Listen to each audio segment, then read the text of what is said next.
በደቡብ ክልል አንድ ሁሴን የተባለ ግለሰብ ይኖር ነበር። ሁሴን በጣም በአካባቢው ሰዎች የሚወደድ ሐቀኛ ሸክላ ሰሪ ነው።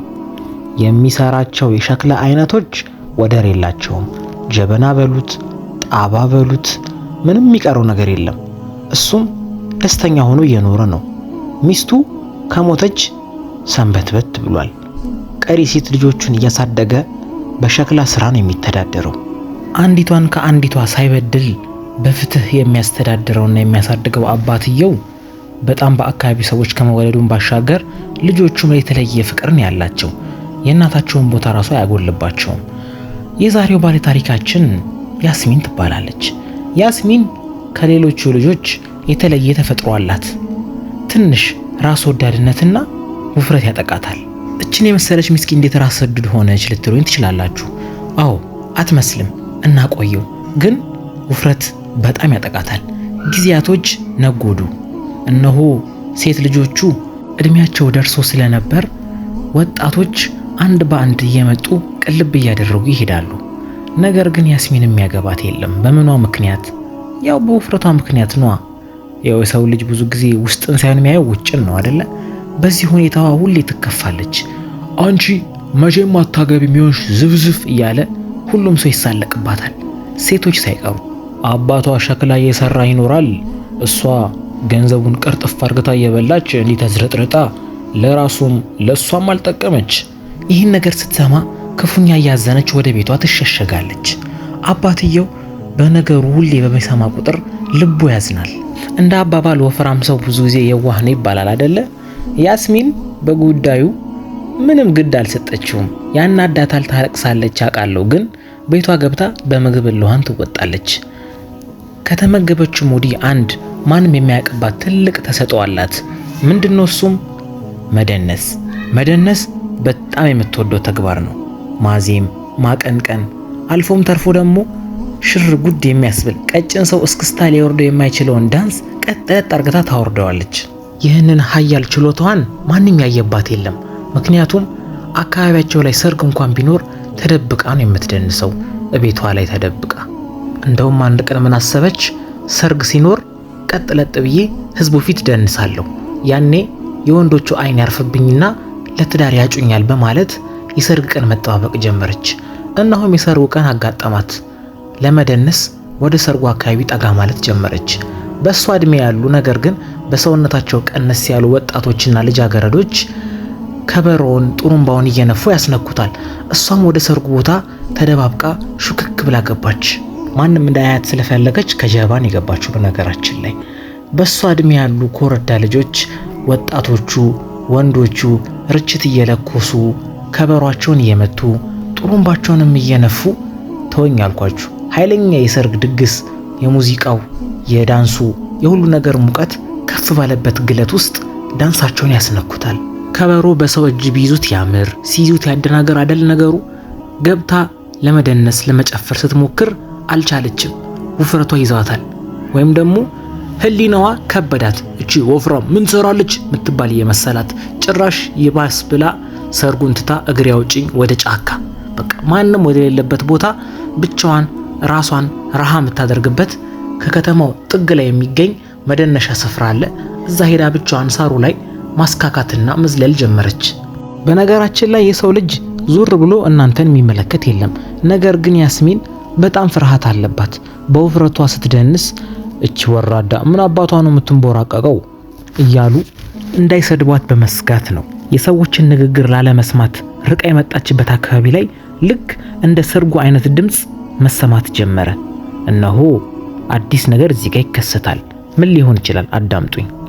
አንድ የሚያምር ቆንጅዬ 18 አይነት ሴቶች የሚፈልጉት አይነት መልከ መልካም ሰው አጠገቧ መደነስና ጥሩምባውን መንፋት ይጀምራል። የከበሮ አያያዙ አይነገርም፣ በጣም ነው የሚያምረው። እኔ ቆንጆ ነይ እስኪ እንደንስ አላት። ደነገጠች። ማነህ አንተ? እኔ ለአባቴ ነው የምናገረው ብላ ሩጫ። ቆይ ተረጋጊ፣ እንደዛ አይደለም፣ ችግር የለውም ነይ እንደንስ አላት። አንተ ባለጌ ጭራሽ ትይዘኛለህ፣ ነይም ትለኛለህ፣ እታውቃለሁ፣ መሽቷል፣ ጨለማ ነው፣ ሴት ልጅ ነኝ፣ በዛ ላይ ብቻዬን ነኝ፣ እንዴት ብትደፍር እንዲህ ልታደርግ የምትችለው? ተረጋጊ የኔ ቆንጆ ተረጋጊ። አንቺ የጋሹቴ ልጅ አይደለሽ? ታዲያ ምን ችግር አለ? እኔ እኮ አይቼሻለሁ ስትሸሺ ብቻሽን ማንም የሚያዳብርሽ ስለሌለ አብረን እንድንጨፍር ነው። ምንም ችግር የለውም። የከፋ ነገር አላደርስብሽም፣ ቃል እገባልሻለሁ። ባይሆን እናስነካው። እኔ ራሱ ዳንስ ጠምቶኛል ነው ምልሽ ከሚችል ሰው ጋር። እስኪ አሁን 1-2 እስክስታ ወገብ ሰበር ሰካ እናርገው አላት። እሷም ትንሽ ቀለል አላት ነው። እስኪ ጀምር፣ ከበሮ መምታት ጀምር። እሱም 1-2 ድድም ማድረግ ጀመረ። እሷም 1-2 እያለች ወደ ምትችልበትና ወዳደገችበት የዳንስ አሰራር። ወጣቱም ልጅ በዳንሷ በጣም ተገረመ። ምክንያቱም እንዲህ ታስነካዋለች ብሎ አልገመተም። እሱም ጊታሩን አውጥቶ ያለ የሌለውን ኃይል እየተጠቀመ መስፈን ጀመረ። ከዛም መሄጃው ሰዓት ደርሶ በጣም ጥሩ፣ እንደው ከጠበቅኩሽ በላይ ነው ያገኘሁሽ፣ መሄድ አለብኝ አሁን። ያው ሲደብርሽ እዚህ አካባቢ ሲመሽ ነይ፣ እኔም እዚህ አካባቢ እመጣለሁ፣ አዳብርሻለሁ፣ ምንም ችግር የለውም፣ ደንሰን እንለያያለን ይላታል። እሷም ደስተኛ ትሆናለች። ሐሳቧ ሁሉ አሁን ወደ አይምሮዋ እሱ ሆኗል። ጊዜያቶች ነጎዱ። በሁለተኛም ጊዜ ተገናኙ። በሁለተኛም ዙር ግንኙነታቸው ላይ ከባለፈው በተለየ መልኩ ቁም ነገሮችን ካወሩ ወዲህ የተወሰነ ደግሞ ለማፍታቻ ዳንሳቸውን ማስነካት ጀመረች። እሷ ትደንሳለች፣ እሱ ባሉት የሙዚቃ መሳሪያዎች ያስነካላታል። እነሆ አሁንም መለያቸው ሰዓት ደርሷል። ተለያዩ። ጊዜያቶች ነጎዱ። ወራቶች አለፉ። እንደ ድሮ ጫካ ውስጥ ከመገናኘት አልፎ ተርፎ ወደ ከተማው አቅራቢያ ጠጋ እያለ እሱም እያገኛት ቁም ነገሮችን እያወሩ ምን ይሄ ብቻ ስለ ትዳርም እያወሩ ጠጋ ማለት ጀመሩ። ያስሚን በባህሪዋ እንዲህ አይነት ወንድ አጋጥሟትም አያውቅም። ማለትም የሆዷን የሚያወራት ወንድ አጋጥሟት ስለማያውቅ ያገኘችውን ሁሉ ዝርግፍ ነው የምታደርግለት። ስለበላቸው፣ ስለጠጣቸው፣ ስለለበሰችው ሁላ ታወራለታለች። አንዳንዴ ደግሞ ቆም ብላ ስታስተውለው ትደናገጣለች። ወይኔ ምንድነው ያወራሁት ብላ ራሷን ትጠይቃለች። ለማለቀው ወንድ የማይሆን አይቤን ተናገርኩ እንዴ ብላ ትደናገጣለች። እሱም አይ ምንም አትዘኚ፣ አንቺ የዋህ መሆንሽን አይቻለሁ። እንደውም አንድ ፕሮፖዝ ላቀርብልሽ ላንቺ ፈልጋለሁ። ስለ ትዳር ምን ይመስልሻል ብታገቢኝ የሚል ድንገተ ፈንጠዜዋ ጠየቃት። እሷ ቅድም ከደነገጠችው በላይ አሁን ደነገጠች ባስ ብሎ። እኔን የሚያገባኝ ሰው ላምን አልችልም። ስንቱ እኮ እንደሚያላግጥብኝ አታውቅም በህይወቴ በውፍረቴ። አንቺ የአባትሽን እህል ብቻ ገልብጪ፣ ምንም የምታውቂው ነገር የለም ስትለው፣ ሰዎች አይነት አላቸው፣ ባለጌም መልካምም አለ። እኔ ከባለጌዎቹ አይደለሁም። አንቺን ከልቤ ስለወደድኩሽ እንዳገባሽ ፈልጋለሁ። ስለዚህ ለአባትሽ ብትነግሪ፣ ወግና ማዕረጋችንን ባህላችንን ሳንጥስ ብንጋባ ለአባትሽ ብታስረጂ ብሎ ጥሩ የሆነ ሐሳብ ያቀርብላታል። እሷ ማመን አልቻለችም። ስንት ዓመት በጉጉት ሲጠበቅ የነበረ ጉዳይ ተገኝቶ ነው። ሄዳ ለአባቷ ዝርዝር። አባት ምንም ጊዜ አባት ነው፣ ልጆቹን ከልቡ ይወዳል ብሎ ሰማት። ላለማስከፋት ደስተኛ እንደሆነ ፈገግ እያለ አሳየ። ነገር ግን ውስጡ ላይ ጥርጣሬ አድሯል። ምክንያቱም የማታውቀው ሰው አገባሻለሁ ስላለ እንዳታምነው። ብዙ ጊዜ እንዲህ አይነት ጥያቄዎችን ልጆች ሲሰሙ ይናድዳሉ። ያው አባት ለሷ ጥሩ ከማሰብ አንጻር ነው፣ ህይወቷ እንዳይበላሽ። እስኪ አስብበታለሁ ስላላት ትንሽ ሐዘን ቢት ይገባትና ቤቷ ቁጭ ብላ እህል መመገብ ጀመረች። ያው አባትየው ልጁን ላጣራው በሚል ሰበብ ዝም ስላሏት፣ ታዲያ ታሪካችንን የሚቀይርልን ትልቅ ክስተት እነሆ አሁን ይከሰታል። ምን አትሉም? በሽታ፣ አካባቢው ላይ ወረርሽኝ ይከሰታል። ልክ በ2019 እንዳሳለፍነው የኮቪድ አይነት በሽታ የሰው ልጅን የመብላት ወስፋቱን የሚዘጋበት ክብደቱን ምን አርግቶ የሚቀንስ ባጭሩ ከባድ በሽታ ይቀሰቀሳል። ሰዎቹም ከአካባቢያቸው ይርቃሉ። ማለትም ከቤት መውጣት ስለማይቻል ማንም ከማንም ጋር አይገናኝም።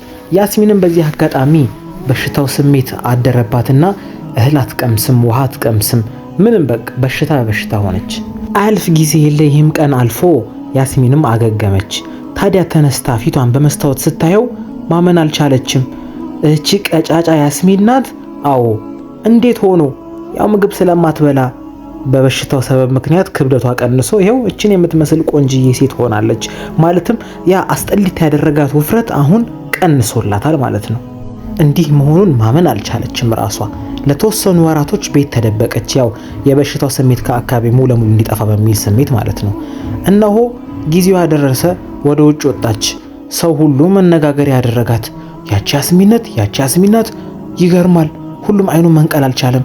ይባስ ብሎ ጎረምሶች እረ ቆንጅዬ አሁን አንቺን ነበር ማግባት እያሉ ሁሉም እጣ መጣጣሉ ላይ ጀመሩም። ያኔ ሼ እንዳላሏት አየሰው ልጅ በቃ ሲኖረው ሲያምርበት ነው ለካ የሚፈለገው።